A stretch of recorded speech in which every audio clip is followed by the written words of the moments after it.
bienvenue sur F1 TV pour ce débriefing du Grand Prix du Canada.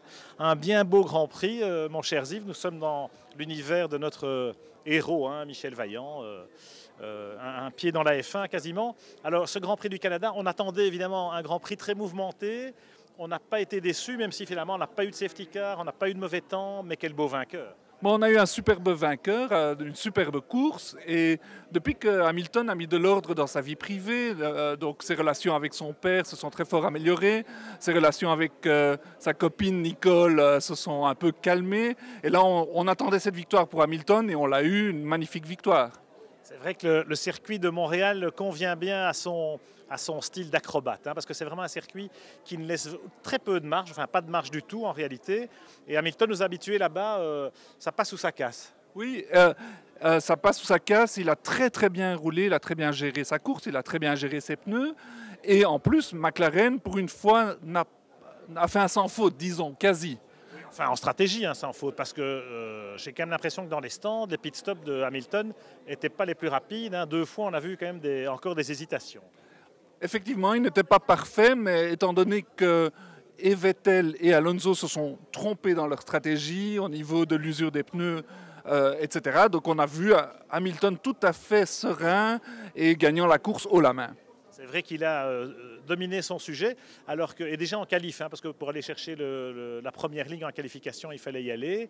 Même si en qualif, c'est Vettel qui nous a un peu ébloui, dirais-je, avec sa pole position. Oui, je crois que la Red Bull était assez quelconque ce week-end-ci, et on a vu aux essais Vettel sortir un tour à la Ayrton Senna, une magnifique pole position. C'est vrai, même si moi je pense que la Red Bull en qualif avait peut-être des réglages plus agressifs qui ont bien exploité les pneus. Ça a permis à Vettel de faire effectivement un grand gap, même si Weber était à 3-4 dixièmes, c'est quand même beaucoup à Montréal. Donc Vettel a sorti un grand tour, c'est évident. En revanche, en course, chez Red Bull comme chez Ferrari, on s'est un peu mélangé les pinceaux en stratégie, Ziv. Oui, tout à fait. Ils ont cru qu'ils allaient s'en sortir avec un arrêt. Et puis Ferrari a été beaucoup plus têtu que Red Bull. Red Bull, quand ils ont vu que ça n'irait pas, ils se sont arrêtés à 9 tours de la fin. Ferrari ne l'a pas fait et ils en ont payé le prix. Ce que je trouve intéressant cette saison, c'est qu'effectivement l'usure des pneus est telle et elle varie selon la température, elle varie selon le type de circuit sur lequel on se trouve. Et effectivement, je remarque que dans certains cas, on a vraiment une courbe de performance du pneu qui s'écroule. On l'a vu en Chine par exemple, où Kimi devait être deuxième et il termine en dehors des points.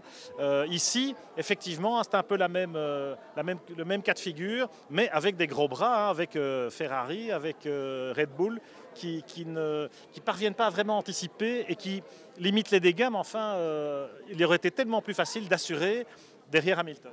Tout à fait, et chez Ferrari, ils se sont vraiment tout à fait plantés parce que quand Vettel s'est arrêté à 9 tours, ils se sont dit, nous, on va réussir la gageure de terminer second. Et finalement, 2 tours plus tard, les pneus étaient tout à fait cuits et ils ont dû s'arrêter la mort dans l'âme et terminer vraiment très loin et perdre des points super importants pour le championnat.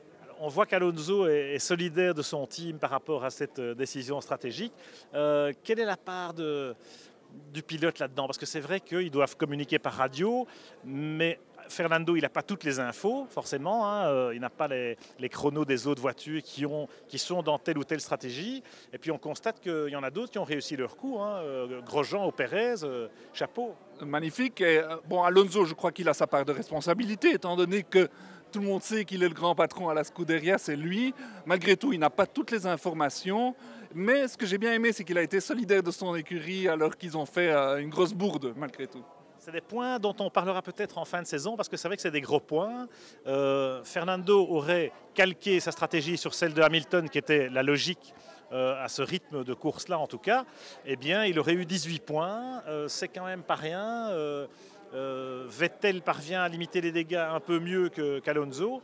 Mais c'est vrai qu'en fin de saison, c'est des points qui pèseront peut-être lourd dans la balance. Maintenant, est-ce que le jeu en vaut la chandelle? Est-ce que la prise de risque, Ziv, c'est vrai que quand on sent le parfum de la victoire, c'est ça qui les a motivés, je pense, c'est la soif de vaincre.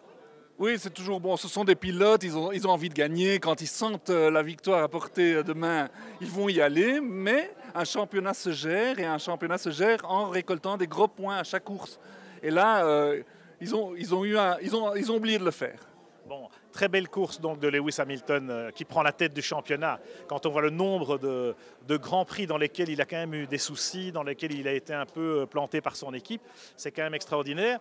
3 pilotes qui se tiennent en 3 points au classement du championnat, ça aussi, à ce stade de la saison, c'est formidable. Et puis d'autre part, Ziv, on constate quand même que par exemple Jenson Button pour McLaren ou Massa encore chez Ferrari, dans une certaine mesure Weber aussi pour Red Bull, ils sont un ton en dessous. On a vraiment les 3 gros bras du championnat qui sont au-dessus du lot.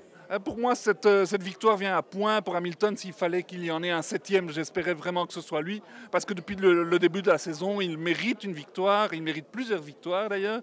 Et alors, il se retrouve en tête du championnat. Et ce n'est que mérité. Voilà, 7 vainqueurs différents en 7 Grands Prix, c'est quand même assez sensationnel.